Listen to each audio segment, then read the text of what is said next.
C'est-à-dire, je pense que ce sont des gens qui, au contraire, sont un peu à la ramasse, un peu à rattraper un peu les pots cassés tout le temps. Et en fait, peut-être ne sont-ils pas à la hauteur. Le type, il avait le 8 mai tout seul sur sa place, là, face à son écran géant. Il était tout seul au milieu des Champs-Élysées. Et il est là, vous êtes dans le déni de réalité. Non mais pardon, qui est-ce qui est dans le déni de réalité aujourd'hui ? Je pense pas que ce soit nous. Et on est là, on produit. Enfin, quand est-ce que ça s'arrête, cette folie, en fait ? Il ne comprendra que le rapport de force et il n'arrivera à changer que s'il ne peut plus rien faire d'autre. Donc, en fait, c'est pour ça qu'il faut monter le rapport de force. C'est pas un enfant de cœur, hein. Qu'est-ce qui les motive, l'extrême droite ? Qu'est-ce qui font qu'ils se lèvent le matin ? C'est pas l'écologie.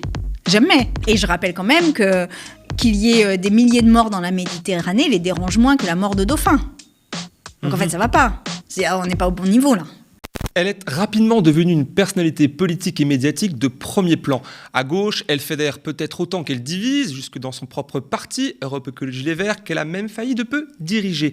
Pleinement investie dans la NUPES, la nouvelle Union populaire écologique et sociale, elle entretient des liens particuliers avec les Insoumis et donne un peu l'image d'une écolo qui ménage la chèvre et le chou, un équilibre délicat qui peut sembler pouvoir partir en éclats à tout moment, surtout à l'approche des élections européennes qui auront lieu à la rentrée prochaine, un scrutin que son parti souhaite aborder seul, en opposition à la volonté d'union de la France insoumise.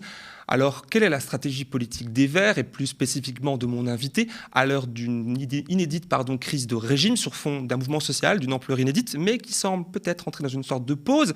Quelles sont les priorités pour les Verts quand les climats, qu'ils soient environnementaux ou politiques, déraillent ? C'est entre autres ce qu'on va voir avec mon invité du jour, qui n'est autre que la députée Sandrine Rousseau. Mais on s'autorise à penser dans les milieux autorisés. Alors ça, c'est encore un autre truc. Les milieux autorisés, vous y êtes pas, vous, hein.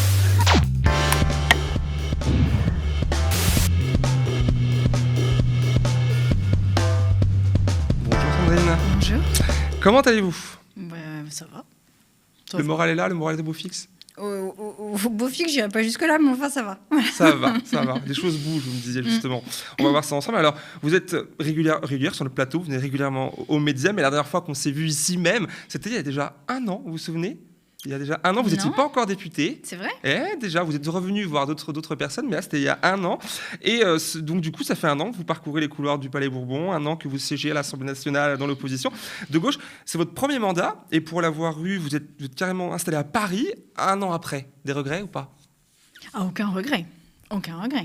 Après, c'est un lieu difficile. L'hémicycle est un lieu difficile, notamment parce qu'il est totalement climato-sceptique. Enfin, pas totalement dans sa totalité, évidemment, mais enfin, il est quand même bien climato-sceptique.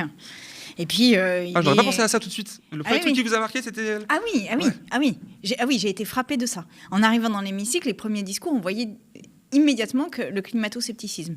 Et là, c'est flippant. Donc des grosses surprises, il y a eu plein de surprises, il y a aussi eu plein de belles aventures, mais ça, c'est encore quelque chose qui n'est pas suffisamment dit, je pense. Voilà. Et le reste, parce que moi, je pensais par exemple, vous êtes une femme quand même, donc l'antiféminisme, le sexisme... ça s'est un peu calmé, parce que depuis, à l'occasion du 8 mars, j'avais fait part un peu de ce qui s'y passait.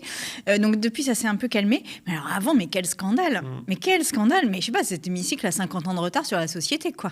Dès que je parlais, il y avait des huées. Dès que Rachel Keke parlait, il y avait des huées. Enfin, ça va, quoi. Ouais, ça a bougé, là. Puis, oui, ça a bougé depuis le 8 mars. Il se calme un peu. Ils n'osent plus trop parler parce qu'on imagine que ça n'a pas bougé tant dans les esprits. Mais... On vous voit. Voilà, je pense que c'est ça. Voilà. Alors, en parlant d'Assemblée nationale, du coup, il y a eu ce vote hier soir, un texte des macronistes, vous avez suivi, qu'ils ont réussi à faire adopter pour rendre obligatoire le pavoisement des drapeaux français et européens sur les mairies de plus de 1500 habitants, et rendant aussi obligatoire, dans le texte de loi, l'affichage du portrait présidentiel, là, cette fois, dans toutes les mairies, même de moins de 1500 habitants. Qu'est-ce que ça vous inspire ? Mais ça m'inspire que l'espèce d'égocentrisme d'Emmanuel Macron qui veut se voir en photo dans toutes les mairies, ça va, quoi. Bientôt, il va demander ses statuts sur les places et puis il va choisir la coiffure avec laquelle ou la petite couronne avec laquelle il va vouloir être sur les places. Mais enfin, on se rend compte un peu d'où on va. Ça s'arrête la personnalisation du pouvoir, ça s'arrête le présidentialisme. Et par ailleurs, sur la question du drapeau européen, moi, j'étais plutôt pour qu'on vote pour cette affaire, mais je veux dire, ou qu'on qu'on s'abstienne. D'ailleurs, on s'est abstenu. Mais pour moi, c'est complètement contre-productif. C'est-à-dire que là, ce que ça va générer, c'est un sentiment d'anti-Europe, en fait. Donc, quand bien même c'est ça qu'on veut pousser, c'est-à-dire l'Europe, je pense que c'est absolument antinomique aux objectifs. Donc, vraiment, ces gens m'étonnent.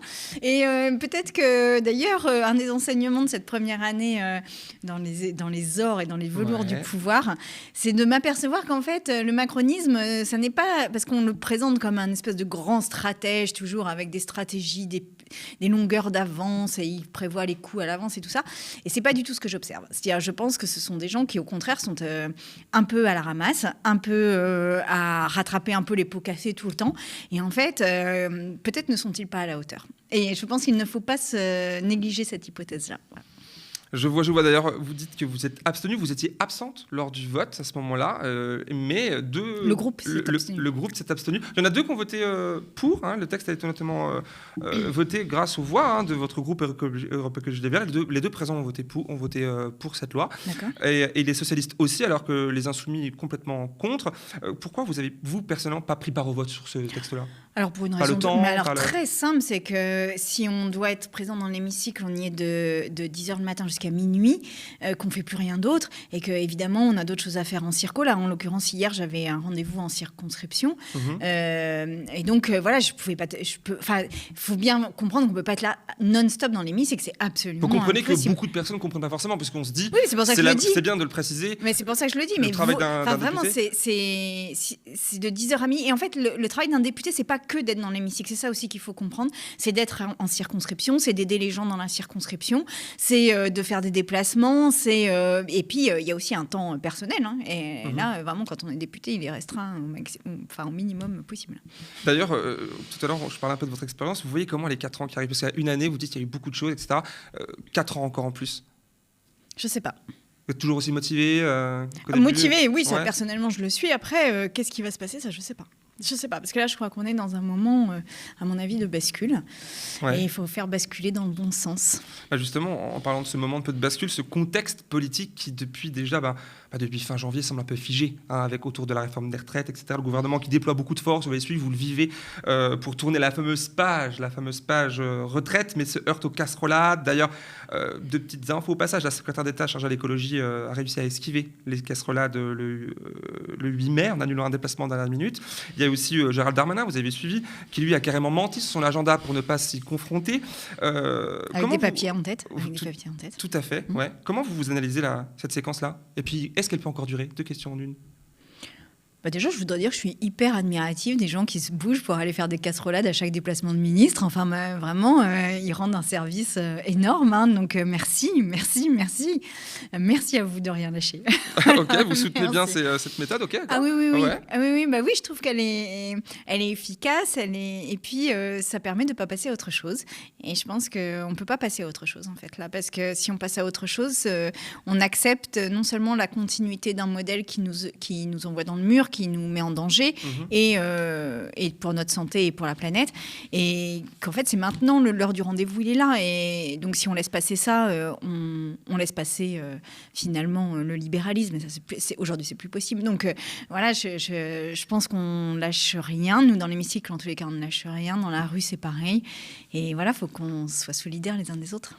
Et vous pensez vraiment, parce que là, on a l'impression d'observer, nous, de notre côté, un relâchement. Je crois pas du tout, moi. Vous pensez pas que ça se tasse pas ? En fait, les gens vont peut-être plus dans la rue, parce qu'on y est allé quand même un paquet de fois. Mais alors, un relâchement de la contestation, mais pas du tout. Un relâchement de la colère, mais alors pas du tout. Vous étiez en circo, vous disiez, du coup, hier, vous avez peut-être senti quelque chose ? Ah non, mais les gens sont toujours autant en colère. Vraiment, et ils ne supportent pas l'idée de devoir travailler 2 ans de plus. Moi, je pense qu'en plus, c'est vraiment, après le Covid, complètement à contre-temps. Quand bien même les gens croient en la croissance, en le libéralisme, ce qui était absolument mortifère, mais bon, imaginons quand même ça, c'est ne pas prendre en compte le fait que la société sortie de Covid n'est plus la même que celle d'avant, et que le droit au repos, le droit à ralentir, le droit de savoir pourquoi on travaille, en fait. À quoi ça sert, ce qu'on fait ? Quel est le sens de ce qu'on fait ?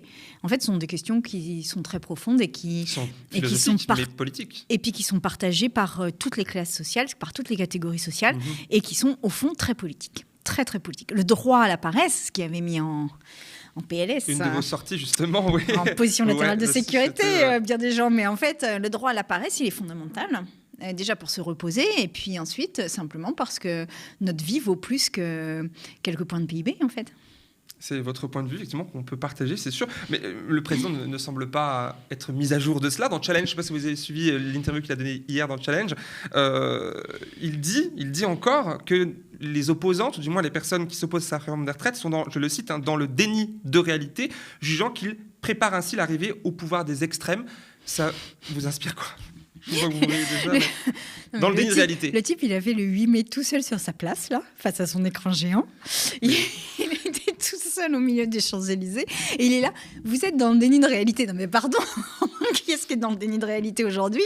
Je ne pense pas que ce soit nous, en l'occurrence. Et je pense qu'il devrait beaucoup plus s'interroger sur la réalité, parce qu'il m'apparaît, mais alors...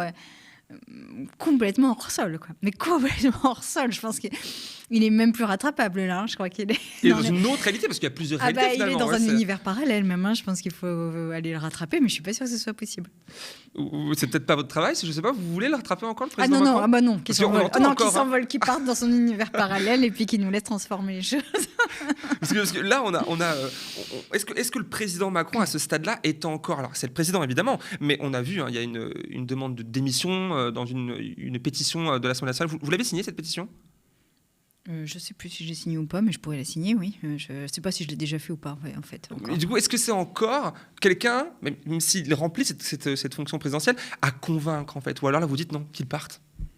Ah non, moi je ne le convaincrai pas. Je pense qu'il ne comprendra que le rapport de force et il n'arrivera à changer que s'il ne peut plus rien faire d'autre. Donc en fait, c'est pour ça qu'il faut monter le rapport de force. C'est pas un enfant de cœur, hein. Donc il faut monter le rapport de force. Et là, en l'occurrence, moi ce qui me frappe vraiment, c'est son indifférence à la condition des gens. En fait, il a demandé aux gens... il y avait les gilets jaunes, il les a tapés.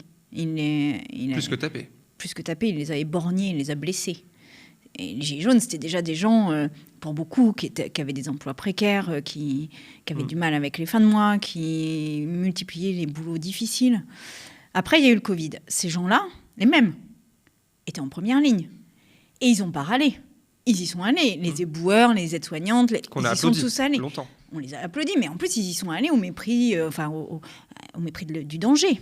C'est-à-dire qu'ils n'avaient pas peur, enfin ils avaient peur, mais ils y allaient quand même. Moi j'ai discuté avec les éboueurs d'Ivry, par exemple, ils me disaient, mais nous on ne savait pas à quel danger on était exposé, mais on y allait.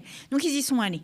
Après, on les a applaudis, on leur a dit merci, et aucune revalorisation salariale, pas d'augmentation, pas de revalorisation de leurs conditions de travail, pas de diminution de leur temps de travail. Au contraire, ce qu'on dit, maintenant c'est vous allez travailler 2 ans de plus.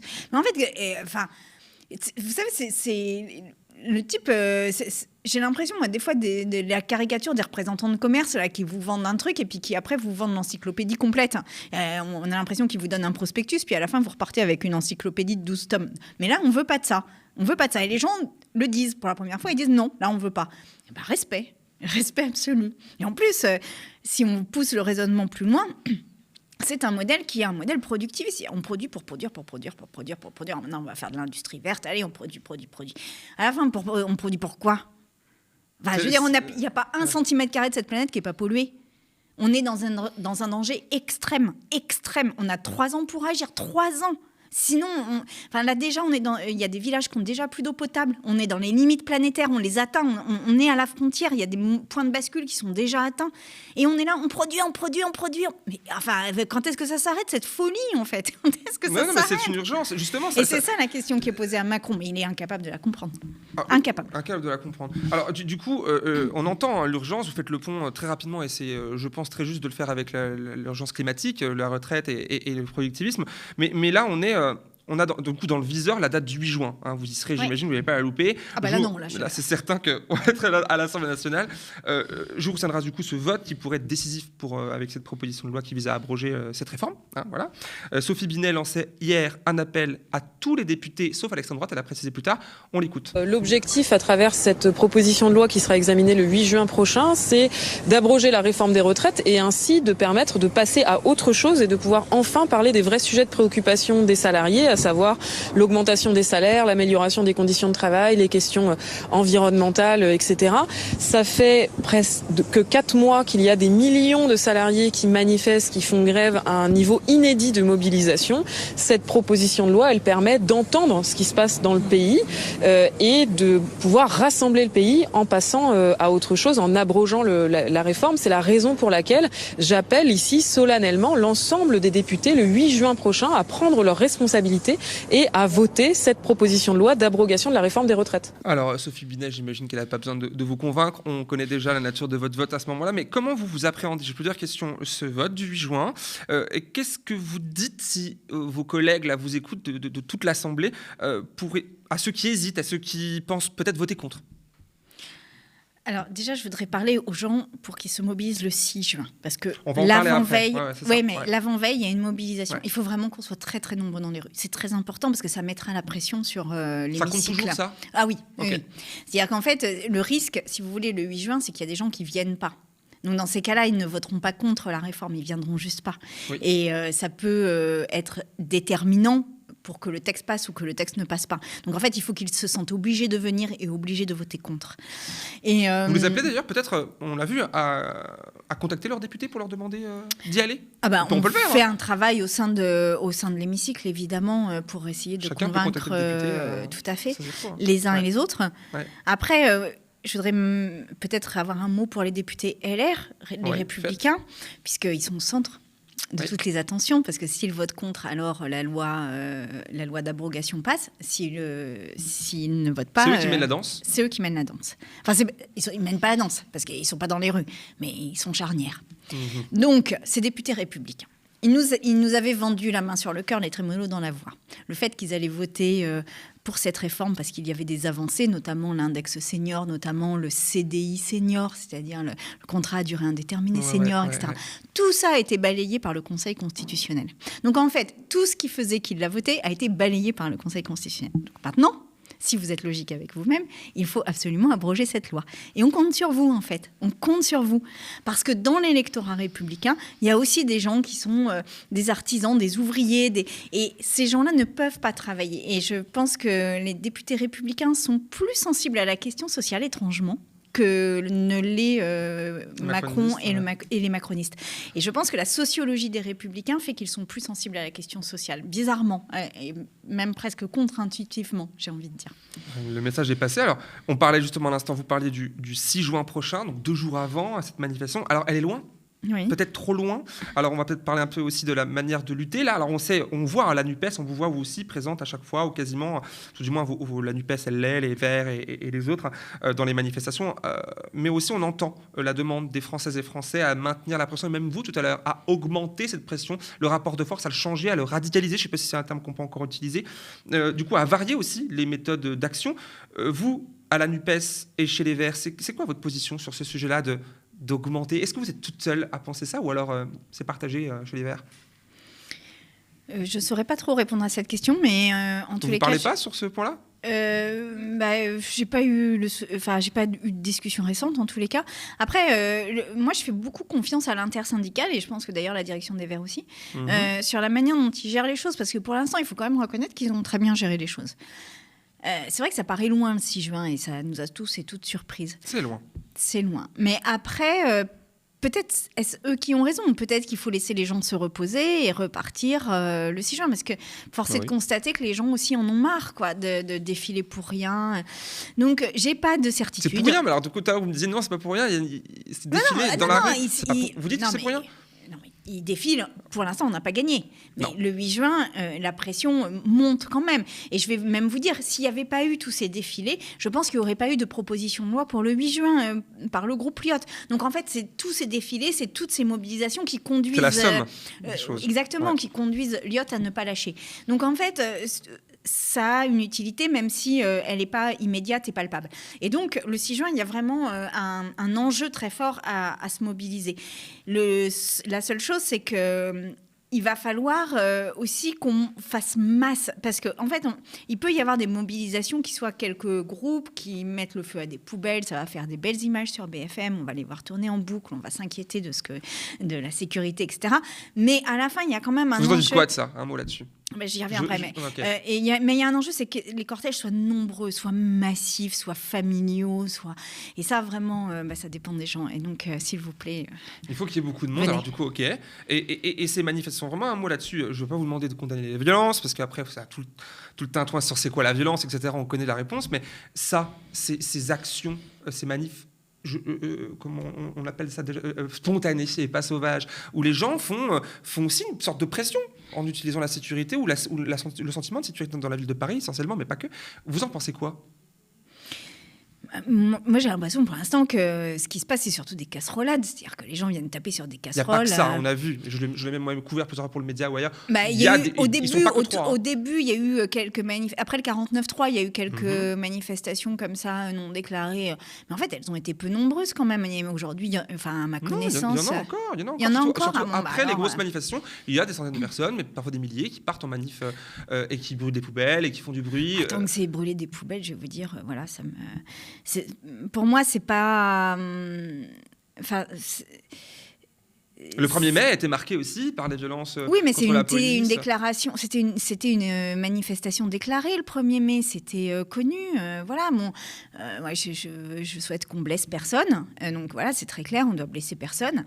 Après, vous comprenez ? Je pense que la stratégie de maintien de l'ordre, la fermeture complète du dialogue social, l'absence de compréhension absolue du gouvernement et du président de la République, fait que la colère éclate. Enfin, je veux dire, il reste quoi ? On a été des millions dans la rue, ils n'ont pas bougé d'un iota, pas d'un millimètre. Qu'est-ce qui reste en fait ? C'est ça la question. C'est on le disait justement. Quelle est la voie de sortie ? Quelle est la porte de sortie ? Ouais. Et donc nous, à l'Assemblée, on peut crier dans l'hémicycle, on peut faire des choses, mais les gens dans la rue, à un moment donné, oui, il y en a qui sont en colère. Ils sont en colère et quelque part, est-ce que la responsabilité est à mettre sur eux ou principalement sur un gouvernement qui ne veut rien entendre ? Eh bien là-dessus, ma réponse est faite. Exactement. Alors, en parlant de méthode, il y a eu cette action des soulèvements de la terre autour d'un projet, contre un projet autoroutier près de la forêt de Bord, qui a largement été moqué. Vous avez suivi sur les réseaux sociaux, les militants écolos ayant mis en scène la nature, les oiseaux, en écoutant les oiseaux dans la forêt, en cloutant. Non, j'ai pas vu ça. Je vous l'apprends, du coup, cloutant des arbres pour affirmer que la forêt s'arme pour se défendre contre les lames de scie qui pourraient passer par là, etc. Vous en dites quoi, vous C'était à Rouen ou dans le Tarn, ça ? C'était près de la forêt de Bord. Donc, du coup, c'est... près de... Mais du coup, cette méthode d'action-là, critiquée par des bobos, là, qui nous font écouter des oiseaux, qui nous font... qui mettent des clous dans les arbres. Voilà, le colibrisme, là, ou je ne sais quelle aussi méthode qui pourrait penser à du sabotage aussi avec les clous dans les arbres. Vous en pensez quoi ? Moi, je pense qu'il faut qu'on réécoute les oiseaux et que c'est urgent. Parce qu'ils disparaissent à une vitesse qui défie l'entendement. Les populations d'oiseaux ont diminué de 70% pour certaines, 80%, même si on regarde les moineaux à Paris, on est à près de 90% de disparition. Donc je veux dire, on est dans un effondrement complet des oiseaux. Donc on doit entendre le bruit des oiseaux et le cri des oiseaux et le chant des oiseaux. On doit l'entendre et on doit encore s'en émerveiller. Et en fait, ça fait partie des combats écologistes aussi que de retrouver la beauté des choses. Moi, ce qui m'a fascinée, je suis allée à la manifestation contre l'autoroute dans le Tarn, dans le sud de la France, la 69. Et en fait, en allant sur le lieu de cette autoroute, je me disais, mais qu'est-ce que c'est beau ! Qu'est-ce que c'est beau ! Voilà. Et pas l'autoroute. Non, bien sûr, évidemment. Le paysage qui va être détruit par l'autoroute. Et cette notion du beau, le fait de réinvestir le beau dans le politique aussi, c'est un sujet. Et en l'occurrence, pour la nature, c'est une manière d'avoir une raison de la préserver. Il y en a plein d'autres. Mais celle-ci en fait partie. Et je trouve qu'on ne dit pas assez que la nature est belle, que les oiseaux sont beaux, qu'on est heureux quand on entend un oiseau chanter ou quand on voit la beauté des ailes d'une libellule. Que ça aussi, ça fait partie de notre bonheur.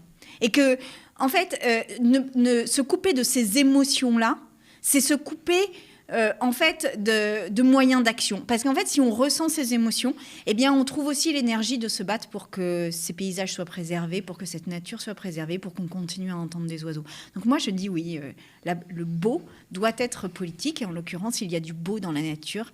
Et la nature est belle. Et donc, Voilà, et qu'on me traite de bobo, allez-y, pas de problème. Alors, il y a d'autres choses qui ont été raillées, à vous-même d'ailleurs, cette fois dans autre chose, sans transition. Le 9 mai, à l'occasion des commémorations du 8, la veille, vous vous en preniez à la politique du gouvernement sur France Info, en parlant de destruction méthodique de notre modèle social. On écoute un extrait. Mais en l'occurrence, là, la question est de savoir si cette destruction méthodique d'une protection sociale et ce président qui n'entend pas la volonté qu'a le peuple français de ne pas détruire cette richesse, ce bijou qu'est notre protection sociale, eh bien oui, on est dans un moment de flottement. Et le 8 mai, c'est aussi le Conseil national de la résistance. C'est aussi ça.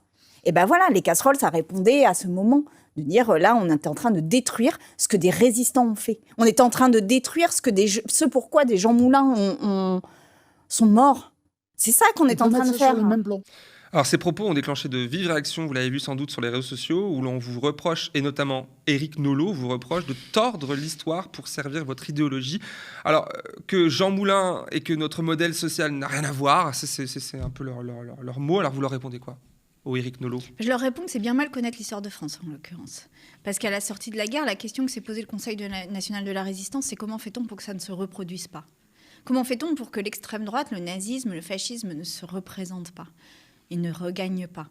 Et la réponse, ils ont trouvé plusieurs réponses d'ailleurs, mais parmi les réponses, ils ont estimé qu'un modèle social vraiment très protecteur était une des clés pour que la société ne se délite pas, qu'il n'y ait pas des inégalités qui font qu'il y en ait qui aient tout et d'autres qui aient rien. Qui servent de terreau à l'extrême droite. Qui servent de terreau à l'extrême droite, exactement. Parce qu'en fait, le constat qui était fait, c'était que le nazisme était monté aussi grâce à l'adhésion d'une partie de la classe ouvrière allemande, et notamment de la Ruhr, des ouvriers, de la noblesse ouvrière allemande.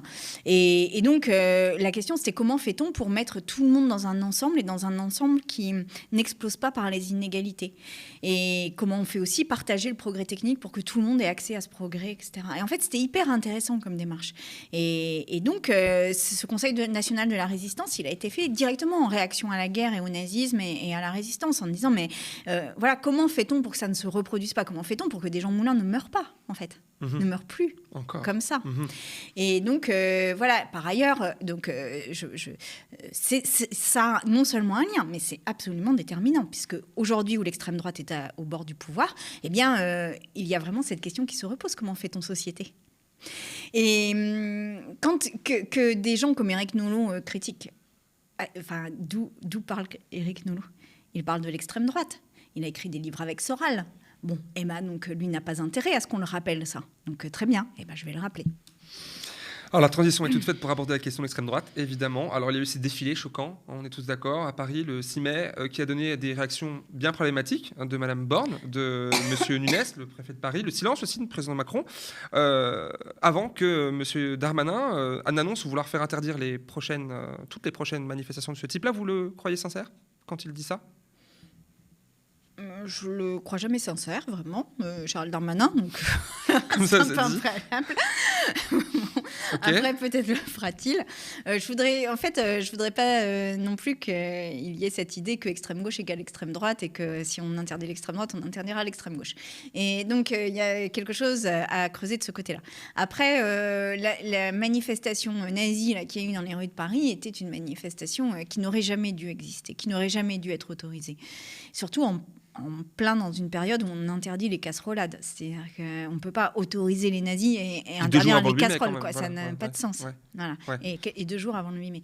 Donc voilà, on verra ce que ça donne. Mais là, je trouve qu'on est dans une phase où l'extrême droite la pire, la plus radicalisée, prend la confiance là, et investit l'espace public. C'est pas la seule fois, on l'avait vu après le meurtre de Lola, donc ils prennent la confiance. Donc il y a quelque chose vraiment de notre côté aussi à organiser pour qu'ils n'aient pas confiance. Et voilà. Vous dites qu'ils prennent la confiance, effectivement, l'actualité terrible quand même de ces dernières heures, c'est le maire de Saint-Brévin. Exactement. Qui se retrouve contraint à démissionner, à quitter son poste de maire, après que son domicile ait été incendié, là encore, communication timide du président, vous l'avez suivi, qui n'a réagi qu'il y a à peu près 3 heures, là, pour témoigner de sa solidarité, mais aussi condamnation franche de Marine Le Pen sur Twitter, elle pour le coup, sans trop de timidité. De l'acte même, on assiste quoi là? Vous parlez un petit peu à l'instant d'amalgame peut-être qui pourrait être fait entre les deux. Je peux aussi souligner que les réactions de la Macronie depuis ces dernières heures, ces derniers jours, préfèrent parler d'attaque contre les élus pour se mettre un peu dedans, en disant, peut-être en amalgamant les casserolades avec ce genre d'actes-là. En tout cas, c'est ce que j'ai pu noter. Aussi une montée de l'extrémisme que dénonce l'après-midi, de l'extrémisme. Non mais la Macronie a un problème avec l'extrême droite. Hein. Ouais. Ils ne perçoivent pas la montée de l'extrême droite, ils ne perçoivent pas son danger. Ils sont d'une comment je pourrais dire ça Ils sont naïfs. Ah non, je crois pas qu'ils soient naïfs. Eh ben, alors ils perçoivent. Non, je crois pas qu'ils soient naïfs. Ils perçoivent. Je pense qu'ils sont d'une faiblesse face à ça qui me pose beaucoup de questions. Beaucoup de questions. Et depuis le premier jour où je suis à l'Assemblée, puisque parmi les premiers jours, il y a eu l'élection des vice-présidents de l'Assemblée nationale et que dès le premier jour, il y a eu des votes LREM pour qu'il y ait des vice-présidents RN, donc Rassemblement national, plutôt que du NUPES ou LFI. Plutôt que du NUPES ou LFI. Donc en fait, dès le premier jour, ils ont mis un bulletin RN dans l'urne. Le premier jour. Donc ça disait quelque chose. Et ça dit quoi, selon vous? Ils choisissent leur... C'est peut-être la stratégie. Ça dit qu'ils ont moins peur du RN que de nous. Et que ça dit beaucoup. Parce qu'en fait, le fascisme gagne par l'adhésion du bloc bourgeois. Hein. Enfin, je ne vais pas le faire à la marxiste, hein, mais quand même. Et donc là, les intérêts économiques semblent primer, en fait. Parce que le RN ne menace pas les intérêts économiques. Il ne menace pas. D'aucune manière. Et donc, quand les intérêts économiques priment sur tout, y compris la structure sociale, la protection sociale et tout ça, en fait, l'extrême droite ne met pas en cause les intérêts économiques, ne remet pas en cause ça. Donc, il y a des espèces d'alliances tacites, voire explicites, comme au moment d'élire les vice-présidents. C'est bien de le rappeler. Alors, cette extrême droite semble muter aussi, hein, met des cravates, alors que vous en mettez pas. Enfin, pour le coup, peut-être pas vous. Si, je me souviens du moment où vous avez eu une cravate, je crois. Moi, j'y étais pas, mais c'était les Insoumis, je crois. Ça s'agit aussi à l'Assemblée nationale, la façon de parler, alors que Mélenchon l'a vu là encore une fois, ou même la gauche en général commence encore une fois à crier un peu, à des méthodes un peu moins, j'allais dire, bon chic, bon joueur de s'exprimer. Elle invite même des personnalités loin d'elle pour débattre. Vous avez été invité il y a quelques jours, quelques semaines. Vous avez refusé, contrairement à Hugo Clément, lui, le journaliste écolo, qui a accepté de débattre avec eux. L'écologie, c'est quand même l'affaire de tous. Pour vous, c'est pas l'affaire de l'extrême droite? Ah non. Mais pourquoi? Mais parce que ils n'ont jamais été motivés par l'écologie. Qu'est-ce qui les motive, l'extrême droite? Qu'est-ce qui font qu'ils se lèvent le matin? Les gens qui militent à l'extrême droite, qu'est-ce qui font qu'ils se lèvent le matin? C'est la haine de l'autre, c'est le racisme, c'est la xénophobie, c'est le fait qu'ils ont l'impression d'être submergés par l'immigration, c'est la peur de celui qui n'a pas la même couleur de peau ou de celle qui n'a pas la même couleur de peau, ou la même religion d'ailleurs. C'est ça qui les fait lever le matin, c'est pas l'écologie. Jamais. Jamais. Et je rappelle quand même qu'il y ait des milliers de morts dans la Méditerranée les dérange moins que la mort de dauphins. Donc en fait, ça va pas. On n'est pas au bon niveau, là. Donc, et justement, allez les voir. Moi, je veux préserver les dauphins. Je veux aussi que les gens ne meurent pas dans la Méditerranée. Et justement, allez les voir, non? Ah non, mais pas sur leur terrain. Vous pensez qu'il a eu tort, Hugo Clément, d'y aller? Pas sur leur terrain. Je l'ai déjà dit, mais moi, j'ai refusé et je pense qu'on ne va pas sur leur terrain.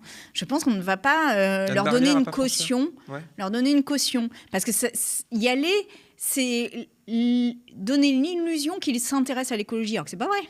C'est pas vrai du tout. Et d'ailleurs, dans l'Assemblée, ça se voit, ils n'ont jamais rien voté d'écolo.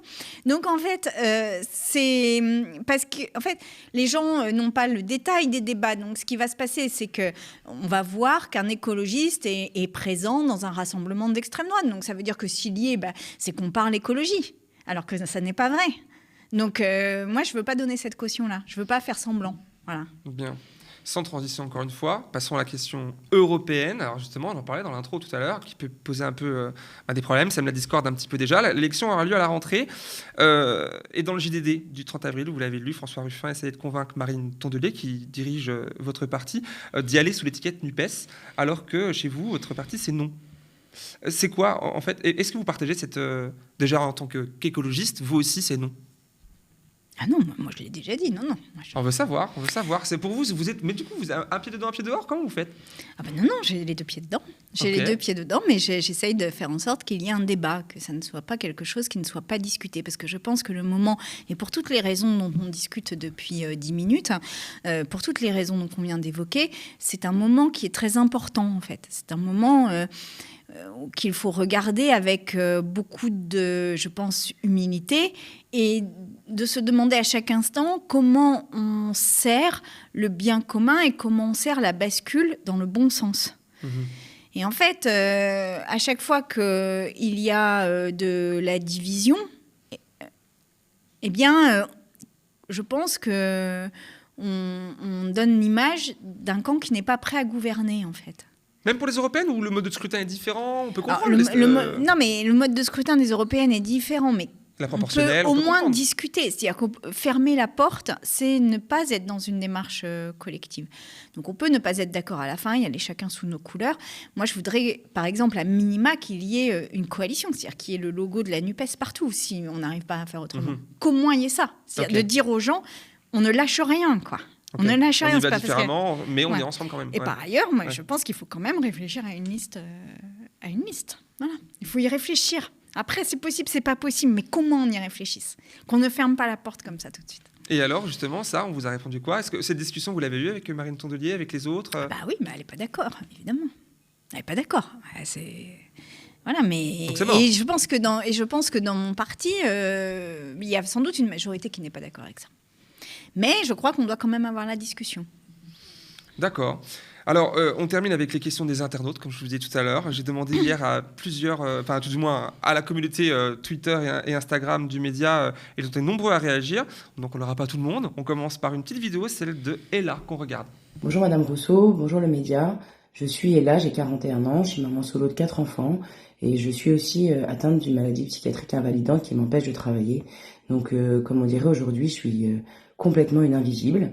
Donc je vous sollicite pour savoir si vous aviez dans vos projets le fait de s'attaquer à réparer la psychiatrie de secteur et surtout d'aider toutes ces mamans solo qui ont besoin d'accéder aux soins et qui aujourd'hui ne peuvent pas le faire sans prendre le risque de perdre leurs enfants. Bonne journée. Sandrine, votre réponse à Ella. Bah, déjà, dire tout le respect que j'ai pour le parcours de cette femme et puis vous dire que oui, évidemment, on a un énorme problème avec les traitements psychiatriques, le traitement des personnels dans la psychiatrie, dans la psychologie. C'est un secteur médical qui est totalement abandonné et qui est vraiment à deux doigts de la rupture. Donc oui, ça fait partie des amendements que l'on porte et des batailles que l'on mène au sein de l'hémicycle, de faire en sorte que la psychiatrie soit reconnue pour l'utilité qu'elle a et l'importance qu'elle a dans notre société. Après, il y a un deuxième problème dans ce que vous dites, c'est la question des mamans solo. Et ça, c'est un autre sujet, c'est que les mamans solo sont les grandes oubliées des politiques publiques. En général, on n'envisage pas les politiques publiques sous leur angle à elles. Donc typiquement, par exemple, je prends un exemple sur la réforme du RSA ou la réforme du chômage.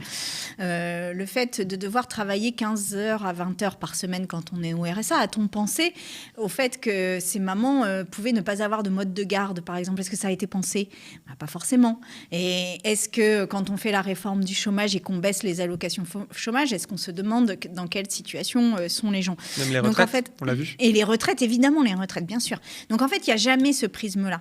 Et les mamans solo, aujourd'hui, fournissent le plus grand contingent des personnes pauvres et ce qu'on appelle les travailleurs pauvres, c'est-à-dire les personnes qui travaillent mais qui ne dépassent pas le seuil de pauvreté. Donc oui, il nous faut avoir un angle vraiment de réflexion autour de ça. Et aujourd'hui, ça n'est pas le cas. Et oui, vous êtes trop invisibilisés, évidemment. Et j'ai d'ailleurs travaillé avec une association de mamans solo pour essayer de porter des réformes lors du prochain PLFSS, donc projet de loi de finances sur la sécurité sociale, et faire en sorte qu'on raisonne par votre prisme, plutôt que de raisonner par le prisme uniquement descendant. Je pense aussi par ailleurs à l'association Mamama, je ne sais pas si vous connaissez. Tout à fait. Voilà, on les salue bien. Oui. Alors, sur Instagram, cette fois-ci, il y a Mathéo qui vous demande, et je lis, on le voit à l'écran en même temps, que répondez-vous à CLE qui qualifie le féminisme et l'écologie sans lutte des classes et de développement personnel et de jardinage?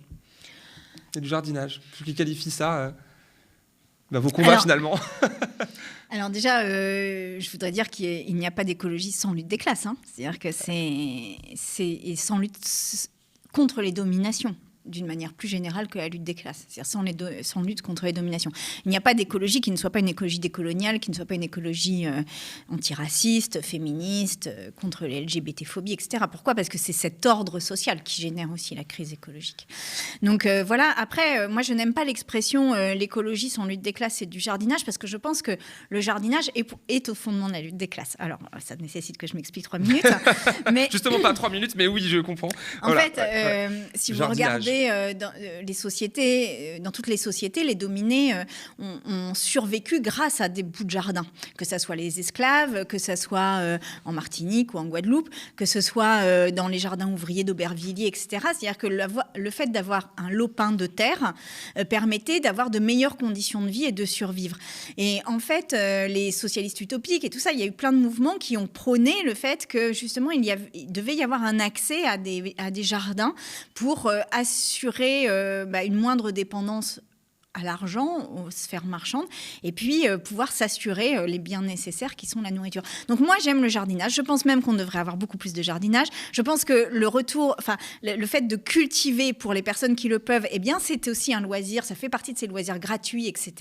Et qu'en fait, c'est une forme de contact avec la terre. Donc, voilà, je veux des jardinages, je veux des jardins partagés, je veux des jardins ouvriers, je veux des jardins créoles, je veux des jardins de toutes les... Je veux que la terre soit un jardin et qu'on fasse de l'écologie grâce à cette lutte des classes. Et dire qu'on fait du jardinage quand on fait on récolte ce n'est pas une insulte pour vous finalement en fait. Non, voilà. parce que quand on récolte ces pommes de terre, eh bien, on ne donne pas ni à la FNSEA, ni au lobby agroalimentaire, ni aux grandes pétrochimies qui fournissent les pesticides au secteur agroalimentaire. Donc en fait, quand on fait du jardinage chez soi, on crée l'indépendance. Et je rappelle que Gandhi a gagné la décolonisation en ne consommant plus les produits issus de la colonisation. Et là, je pense que si on veut faire de l'écologie, il faut qu'on arrive à ne plus dépendre des Monsanto, de tout ça. Et pour ça, le jardinage est important. Lourd de Charles. Alors toujours sur Instagram, cette fois, c'est Mathieu qui vous interpelle avec cette question. Est-ce que vous comprenez qu'on n'ait pas envie de soutenir les partis influents de gauche au regard de leur fonctionnement désastreux de démocratie représentative interne et de lutte contre les discriminations, c'est-à-dire sur les questions féministes, anti-validistes, antiracistes, anti-LGBTI-phobie, vous en parlez à l'instant. Peut-être tacle aux insoumis au passage, là, avec la démocratie interne, on a souvent entendu des critiques envers eux, mais peut-être, je ne sais pas, peut-être qu'aussi vous vous sentez concerné chez Europe Écologie Les Verts. Moi, je pense qu'il n'y a aucun fonctionnement aujourd'hui d'aucun parti politique qui soit exemplaire de ce point de vue-là. Donc, on va pas se mentir.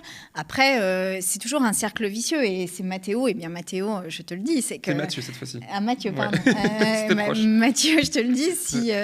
en fait... tant que vous ne venez pas en masse aussi dans les partis, en fait, le fonctionnement tel qu'il est perdure. Et c'est ça qu'il faut réussir à changer. Et pour ça, on a besoin de vos adhésions, on a besoin que vous veniez, qu'on crée un mouvement à l'intérieur des partis et qu'on renverse les fonctionnements. Tout reste à faire. Il faut que des choses sont faites quand même sur ces questions-là, notamment le féminisme, on l'a vu. Oui. Il y a encore du boulot. Oui. Ouais. La réponse est claire. Il y a cette fois-ci encore sur Twitter, c'est l'avant-dernière question. Cut the crap, c'est un pseudonyme, j'imagine. Pour mettre fin au productivisme qui épuise la planète, ne faut-il pas commencer par remettre en cause la propriété capitaliste des moyens de production et confier aux salariés le pouvoir de décider ce qu'on produit et comment? Grande question. Grande question, et évidemment j'ai 3 secondes. Alors oui. Enfin moi je crois pas. En fait je crois pas tellement. Est-ce qu'il faut être anticapitaliste en fait? Moi je crois pas au capitalisme comme modèle d'avenir. Je pense qu'il va falloir en sortir. La question c'est comment on en sort. Et ça, vous avez 3 heures. Et pour finir, sur Twitter toujours, c'est Red Baron 8001 qui vous interpelle cette fois avec une question un peu provocante. C'est à quelle heure est prévu le barbecue? Et je vais pas vous laisser répondre tout de suite. L'occasion pour moi de vous poser une autre question. Quoique. D'abord, votre réaction à ça, et ça me permettait d'en poser une autre question. Déjà, je vous conseille une petite recette. Vous mettez des poivrons, vous mettez des aubergines sur votre barbecue. Les poivrons, vous les tournez. Une fois que la peau est un peu noire, vous l'enlevez. Vous mettez de l'huile d'olive, un peu d'ail, un filet de citron. Je vous assure, c'est absolument délicieux. Ça s'appelle une salade. Une salade, c'est au barbecue. Et je vous assure que vraiment, ça vaut le détour. Donc, allumez votre barbecue, mais pour des bonnes raisons. Et sans viande, évidemment. Sans viande. Et vous pouvez mettre une aubergine, la couper en 2, mettre un yaourt grec et du paprika et ça vous fait un caviar d'aubergine, c'est délicieux. C'était quoi l'autre question? C'était l'occasion pour moi de prendre cette question et qui, ma foi, c'était pas la seule. Vous connaissez votre rapport particulier aux médias sociaux, mais aux médias tout court aussi. Alors, c'était l'occasion pour moi de vous poser nos questions plus personnelles. On a dit une image de vous très médiatique. Vous accrochez, vous savez marquer les esprits, créer un moment, comme on dit un peu en communication. Il y a aussi eu votre portrait dans Complément d'enquête il y a 3 semaines qui vous a fait monter au créneau, faut le dire.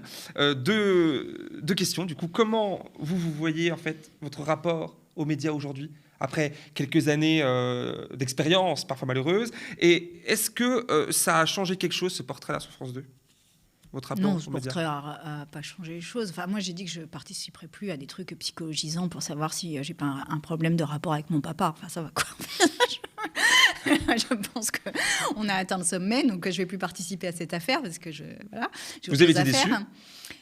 C'est pas déçu, c'est que vous avez dit oui. Mais on est en 2023 et on demande à une femme politique, au père d'une leader politique quand même. Vous pouvez me reprocher tout ce que vous voulez, je fais partie des femmes politiques, voilà. On demande à mon papa savoir s'il n'a pas fait des erreurs d'éducation.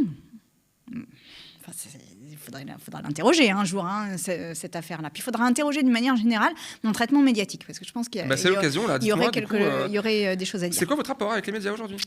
Mais mon rapport, c'est pas un rapport. C'est ma dernière question. Voilà, moi, j'essaye de faire bouger les choses. Je vois qu'aujourd'hui, nombre de médias sont des lieux de résistance, en fait. Et ils utilisent les armes assez classiques de la résistance, c'est-à-dire la décrédibilisation. Alors, c'est pas le cas de tous. Et ça, il faut le dire aussi. Mais il y a vraiment quelque chose de l'ordre d'un impensé dans les médias qui est comment on respecte une parole, en fait. Et même quand elle dérange, même quand elle ne vous plaît pas, même si vous êtes éditorialiste, même si vous êtes intervieweur et qu'elle ne vous plaît pas, comment vous respectez la parole et comment, en fait, vous n'êtes pas sur un présupposé, mais comment vous êtes sur une analyse. Et aujourd'hui, je trouve que voilà, il va falloir passer un cap. Ouais, peut-être qu'il y a un mélange des genres entre... l'éditorialisme et le journalisme, ou alors je sais pas. J'ai l'impression que dans les rédactions, on n'a pas complètement réfléchi ni à l'écologie ni au féminisme. Là aussi, comme à l'Assemblée, finalement, on retrouve des ponts. Eh bien, j'aurais aimé aborder encore plus de points avec vous, mais le temps est sûr compté comme à chaque fois. Mais on a quand même pas mal de temps, je pense, et c'est déjà la fin de notre entretien. Merci beaucoup, Sandrine Rousseau, d'avoir répondu présente à mon invitation aujourd'hui. Et puisque on parle de médias, c'est la transition parfaite pour vous rappeler à vous, chez vous, mais aussi à vous, Sandrine, sur le plateau, que le média a déposé son dossier auprès de l'Arcom pour obtenir le droit de diffuser nos programmes à la télévision, afin de ne pas laisser toute la place au CNews, BFM et autres TF1. Une grande pétition pour nous soutenir dans ce projet a déjà recueilli près de 30 000 signatures en 2 semaines, un peu moins de 2 semaines. Cette pétition est importante pour nous car des réticences persistent chez certains opérateurs qui jugent notre modèle sans milliardaires en coulisses pas viable. Prouvez-leur le contraire en signant et en faisant signer cette pétition sur unetélépourvous.lemediatv.fr. J'imagine qu'une chaîne de télévision sans publicité, financée par son audience et une ligne éditoriale fondamentalement progressiste, Sandrine Rousseau, et des luttes sociales, ça vous parle? Mais oui, ça me parle. Ça fait partie des évolutions qu'on doit faire pour réinstaller une forme de contre-pouvoir en démocratie libre et indépendant que s'appelle la presse. Vous allez signer notre pétition, du coup? Eh ben, je vois sur votre téléphone, elle est déjà en train de signer. Je la découvre, mais je vais regarder. Je vous la proposerai tout à l'heure. Merci encore à vous et à une prochaine fois. Et à vous, chez vous, merci d'avoir suivi cet entretien et à très bientôt sur Le Média.